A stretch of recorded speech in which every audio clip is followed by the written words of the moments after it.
Lorsque Tom décida de partir à Istanbul pour acquérir des cymbales Bosphorus, il se mit également en tête de visiter l'usine. Pour lui, ce serait l'occasion d'approfondir sa compréhension sur la fabrication de ces cymbales renommées.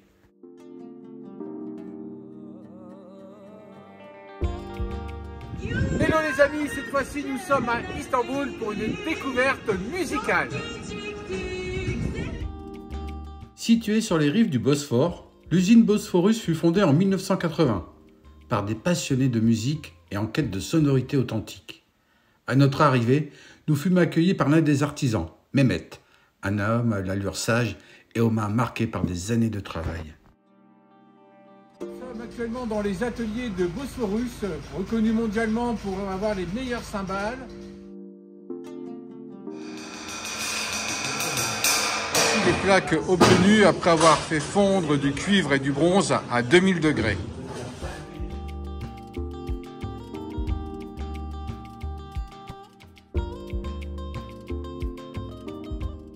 Le processus de fabrication des cymbales est particulier, du choix des alliages au martelage final.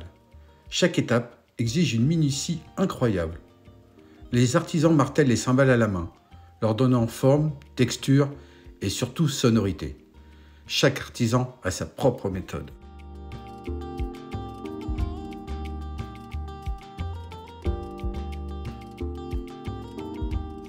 Lors de la visite, les maîtres invitent Tom à essayer les cymbales, découvrant la force et la sensibilité nécessaires pour obtenir le son parfait.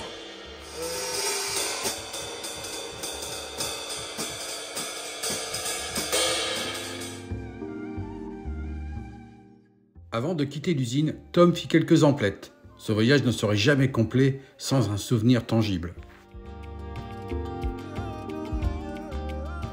En compagnie de mon garde du corps pour la découverte d'Istanbul. Les quartiers de Fener et Balat sont inscrits au patrimoine mondial de l'UNESCO, et pourtant peu visités alors qu'ils sont parmi les plus importants quartiers de l'histoire d'Istanbul. Situés sur la rive européenne de la Corne d'Or, ce sont d'anciens quartiers chrétiens de Constantinople. Ils sont devenus des endroits populaires de la ville.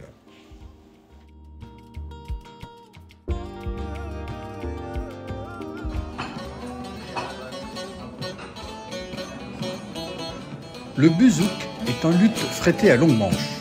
On pense qu'il est d'origine ottoman, mais quand on l'écoute, on peut penser qu'il est lié aussi au bouzouki grec et au saz turc, puisqu'on entend à la fois des teints méditerranéens et anatoliens.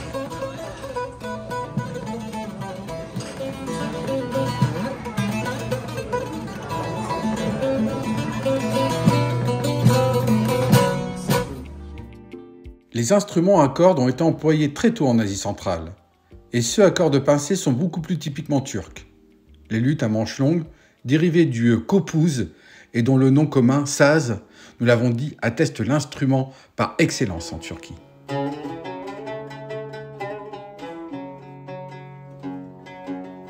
Le saz est un instrument à cordes, un luth à manches longues. On le rencontre en Iran, Irak, Caucase, Crimée, Turquie, en Grèce et dans une partie des Balkans.